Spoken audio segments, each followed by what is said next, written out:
দীর্ঘক্ষণ ধরে কক্সবাজার যে কলাতলী বাজার সেটি গুড়িয়ে দেওয়ার কারণে দীর্ঘক্ষণ ধরে রাস্তার দুপাশ একদম অবরোধ করে রেখেছে ক্ষুব্ধ যে ব্যবসায়ী আছে তারা। ইতিমধ্যে রাস্তার দুপাশে কোনো ধরনের গাড়ি চলাচল করতে দিচ্ছে না, পাশাপাশি এখানে তারা বিভিন্ন টিন গাছ দিয়ে তারা ব্যারিকেড দিয়ে রেখেছে, আমরা সেটি দেখেছি। পাশাপাশি এখানে আইনশৃঙ্খলা বাহিনীর লোকজন এখানে রয়েছে এবং কোকের যে ম্যাজিস্ট্রেট তিনিও রয়েছেন। ব্যবসায়ীরা বলছে তাদেরকে অমানবিকভাবে তাদের যে বাজার সেটি আসলে গড়িয়ে দিয়েছে। তারা বলছে কোনো ধরনের নোটিশ দেওয়া হয়নি, কোনো ধরনের কাগজপত্র কিংবা কোনো ধরনের আগে থেকে জানানো হয় যে এই বাজারটি গড়িয়ে দেওয়া হবে। তবে আমরা কোকের যারা কর্তৃপক্ষ আছে ম্যাজিস্ট্রেট তার সাথে আমরা কথা বলেছি, তারা বলছে যে তাদের যে জায়গা আসলে কোনো নোটিশের প্রয়োজন নেই, যার কারণে তারা আজকে এসে সেটি গড়িয়ে দিয়েছে।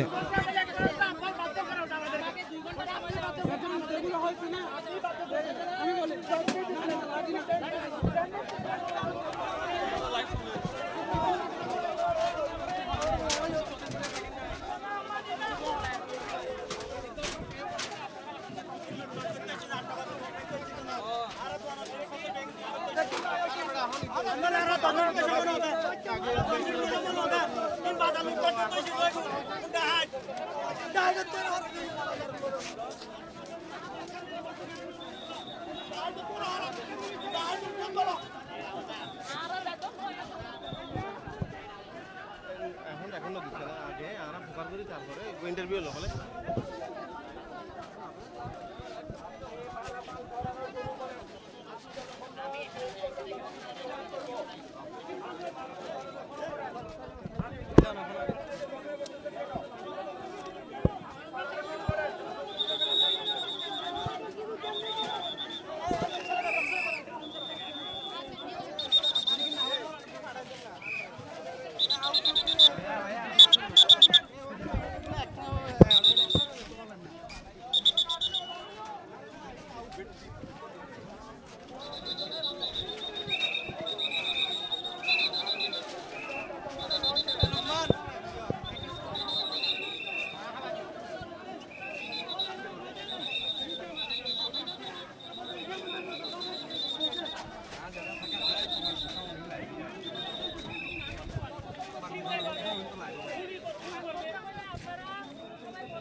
কতগুলো ফ্যামিলি আপনাদের কর্মস্থল নষ্ট করছেন? 5 বছর ধরে আপনারা আছেন, আপনারা একবার সরকারকে বলছেন যে এই জায়গাটা আমাদেরকে দাও, আমাদেরকে একটা বাজার বানাই দাও। সরকারের কাছে কমিটি বলে আমাদের কাগজ আছে একটা, কমিটি বলে কমিটি বলে মুক্ত ওইগুলি তো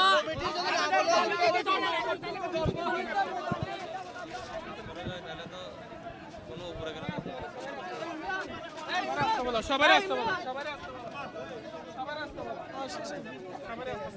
আচ্ছা, ওনাদেরকে আমরা রিকোয়েস্ট করছি ওনারা যেন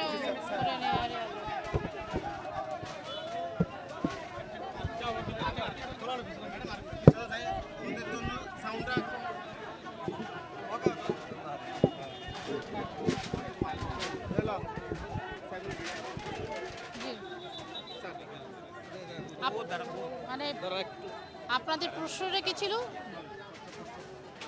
আজকে কিশোর উপরে ভিত্তি করে আপনারা অভিযান চালাচ্ছেন এবং এই যে যারা আছে তারা কিন্তু ইতিমধ্যে সড়ক অবরোধ করে রেখেছে। আপনাদের তাদের দাবি দেওয়া যদি মানা না হয় তারা সড়ক থেকে সরে যাবে না, এই বিষয়ে আপনাদের করণীয়। এই যে জায়গাটা কলাতলীর এই জায়গাটা কক্সবাজার উন্নয়ন কর্তৃপক্ষের নিজস্ব জমি, তফসিলভুক্ত জমি এবং কক্সবাজার উন্নয়ন কর্তৃপক্ষের নামে আপনার পর্চাও আছে।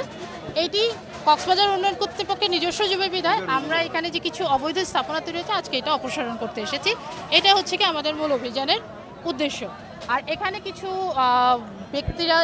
ব্যক্তিবর্গ অবৈধভাবে দোকানপাট করেছেন, আমরা এসে ওনাদেরকে অনুরোধ করেছি, তারা মালপত্র সরিয়ে নিয়েও যাচ্ছিলেন, আমাদেরকে তারা সহায়তা করছিলেন। কিন্তু আমি বলবো এখানকার যারা অ্যাকচুয়াল দোকানদার কিন্তু কিছু মানে দেখা যায় যে আইন শৃঙ্খলা যারা নিয়ন্ত্রণ করতে চান না বা চান একটু উত্তেজিত পরিবেশ সৃষ্টি করতে, এইরকম কিছু লোক এসে দোকানদারদেরকে উচকে দিয়ে এই অবস্থা সৃষ্টি করেছেন। তা নাহলে আমাদের অভিযান কিন্তু আজকে 10টা থেকে শুরু হয়েছে, আপনারা অনেকেই ছিলেন। যারা এখানকার দোকানদার তারা কিন্তু আমাদেরকে সহায়তাই করছিলেন, তারা কিন্তু আমাদের সাথে মানে বুঝে যেহেতু অবৈধ তারা কিন্তু সরে যাচ্ছিলেন। এখন কিছু যারা আইন শৃঙ্খলা আইন মানেন না অমান্যকারী ব্যক্তি আসছেন, যার কারণে এই পরিস্থিতি সৃষ্টি হয়েছে। তো আমরা দোকানদারদের সাথে কথা বলছি, তারা যেন এই বিষয়টা আবার একটু উত্তেজিত হয়েছেন, মাথা ঠান্ডা করে যেন রাস্তা ক্লিয়ার করেন। আর জায়গাটা যেহেতু কক্সবাজার উন্নয়ন কর্তৃপক্ষের, এটি কক্সবাজার উন্নয়ন কর্তৃপক্ষ তাদের দখলে নিয়ে এখানে আমরা ভবিষ্যতে কক্সবাজারের উন্নয়নের জন্য কিছু প্রকল্প পরিকল্পনা আছে, আমরা সেই বিষয়টা কার্যকর করব। এটা সরকারের সিদ্ধান্ত মতেই আসলে আমাদের এই কাজটা হচ্ছে আজকে।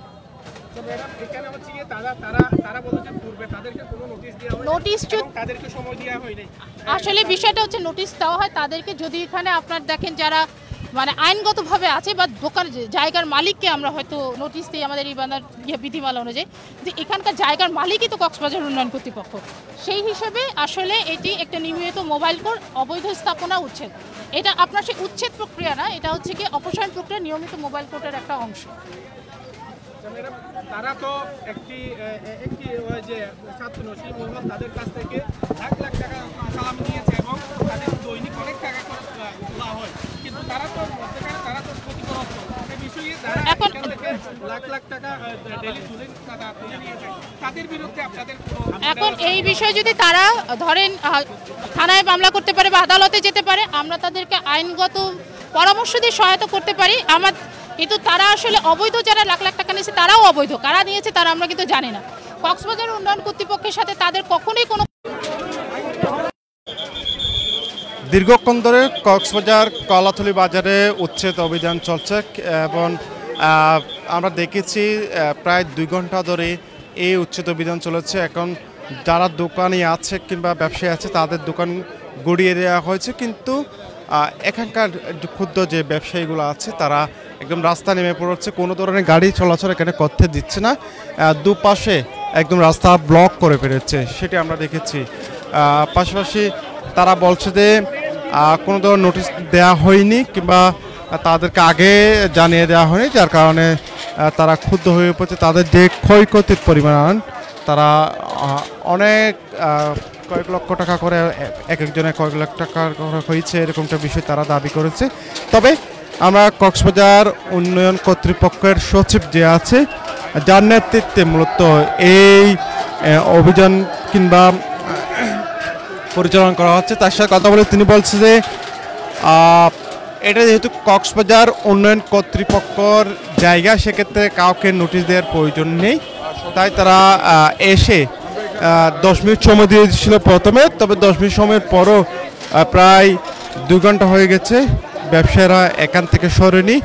পাশাপাশি তিনি আরও বলছেন যে প্রথমে যারা ব্যবসায়ী আছে তারা তাদের কথা শুনে নিজ নিজ যে জিনিসগুলো সরিয়ে নিচ্ছিল, কিন্তু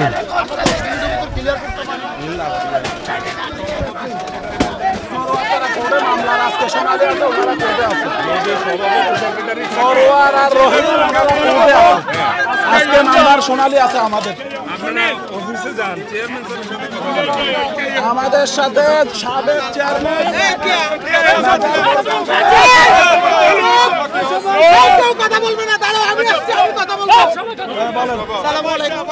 আমি জনগণের পক্ষ থেকে সময় চাচ্ছি। আমরা যতদূর জানি এই বাজারের সৃজিত খতিয়ান রয়েছে, যারা এখান থেকে মালিকদের এই ভাড়াটিয়াদের থেকে টাকা নিয়ে গেছে, টাকার একটা ব্যাপার স্যাপার রয়েছে। আমাদেরকে 1 সপ্তাহ সময় দেন, যদি এরা কাগজ নিয়ে কোকের সাথে বসে যদি মিটমাট করতে পারবে করবে, না হলে তাদের কাছ থেকে আমার জনগণ আমার ভোটাররা যে টাকা দিয়েছে সেই টাকাটা ফেরত দিয়ে আপনাদেরকে আমরা বাজার বুঝিয়ে দিয়ে চলে যাব। এই আমি জনগণের আমি দায়িত্ব নিলাম, আমি কাউন্সিলর নাসিম আক্তার বকুল আমি দায়িত্ব নিলাম। আপনাদের থেকে সময় দিতে হবে আমার জনগণকে, সময় না দিয়ে আপনারা হুটহাট করে ভেঙে এদের সর্বোচ্চ যদি আপনারা নিঃস্ব করে দেন তাইলে তো হবে না, তাইলে হবে না। আমরা কোনো নোটিশ পাই নাই। আমি লাইভে আপনি একটু দয়া করে আমি লাইভে ডোন্ট সাইড আপনারা আমি লাইভে দেখে আসছি, আমরা জানি না আমাদের এখানে যারা আছে ব্যবসায়ী সমিতি যারা আছে, যারা ব্যবসায়ী দোকানদার আছে, তারা কেউ কিছুই জানে না। আমি লাইভে দেখে আসছি। এখন সবাই আমার ভোটার, দয়া করে হ্যাঁ আমি যাব, অফিসে যান, আমি যাব, অফিসে গিয়ে কথা বলেন, রাস্তাটা উন্নতিকে ছেড়ে দিতে বলেন, আমরা হাত দিচ্ছি না, কিন্তু রাস্তাটা ছেড়ে দিতে বলেন, রাস্তা ছেড়ে দেবে, আপনারা চলে যান, আমাকে সময় দেন। আমাদেরকে অফিস থেকে অর্ডার না দিলে আমরা যেতে না, পারবো না। আপনারা সালাউদ্দিন ভাইয়ের সাথে কথা বলেন, উনি আমাদের দলের লোক, উনাকে আমরা বসিয়েছি।